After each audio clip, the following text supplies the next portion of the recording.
आज तो बस छूट गई, अब स्कूल नहीं जाना। ऐसा तुमसे किसने कहा? चलो मैं ऑफिस जाते हुए तुम्हें स्कूल छोड़ दूंगा। हाँ, नहीं तो मैं भी ऑटो में छोड़कर आ सकती हूँ। ओह नो पापा, जब आप छोटे थे और आपकी स्कूल बस छूट जाती थी तो क्या दादा भी आपको स्कूल छोड़कर आते थे? नहीं, मेरा स्कूल तो गांव में ही था, पैदल का रास्ता था, पर मेरा कॉलेज शहर में था और अगर तब बस छूट जाती थी तो बड़ी दिक्कत होती थी। क्यों, आप बाइक या ऑटो में चले जाते?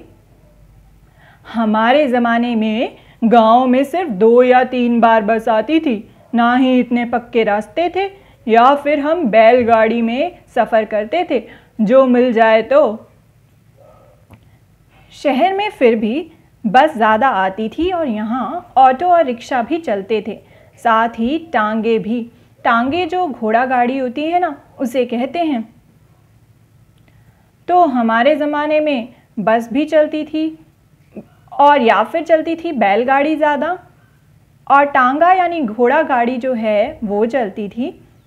लेकिन ज़्यादातर लोग जो है वो साइकिल का इस्तेमाल करते थे या फिर पैदल आया जाया करते थे। इन चारों चीज़ों के अलावा शहर में रिक्शा और ऑटो भी चलते थे, पर जितने आज के ज़माने में चलते हैं ना, उतने नहीं चलते थे। तो उस ज़माने में बहुत ही कम वाहन होते थे, इतने नहीं जितने आज के ज़माने में हैं। ज़्यादातर लोग साइकिल का या पैदल आने जाने में ही अपना रास्ता जो है वो कवर करते थे। तुम बहुत खुशकिस्मत हो, तुम्हारे पास इतने सारे वाहन हैं, अगर तुम्हारी बस छूट भी जाए तो।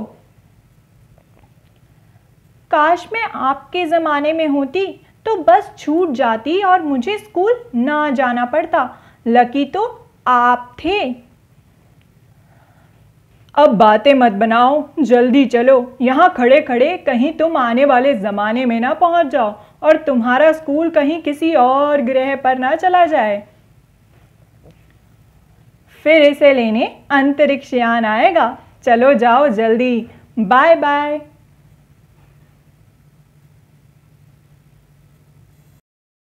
तो दोस्तों, हमने देखा कि जब रीटा की बस छूट गई तो उसके पापा ने कहा कि वो उसको बाइक पर छोड़ देंगे, उसकी मम्मी ने कहा वो उसको ऑटो में भी छोड़कर आ सकती है। हाँ, रीटा तो हो गई बहुत दुखी कि काश वो अपने मम्मी पापा के ज़माने में होती तो बस छूट जाती तो उसे स्कूल ही ना जाना पड़ता, क्योंकि इतने वाहन कहाँ थे तब।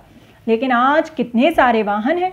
ज़रा आप भी सोचना कि आपके मम्मी पापा के ज़माने में कौन से वाहन यानी कि व्हीकल्स इस्तेमाल होते थे। क्या जो आज के ज़माने में गाड़ियां हैं और वाहन हैं वो तब भी उतनी ही इस्तेमाल होती थी जितनी आज होती है? उनसे ज़रूर पूछना और जानना कि उस समय में और अब में कितने चेंजेस आए हैं।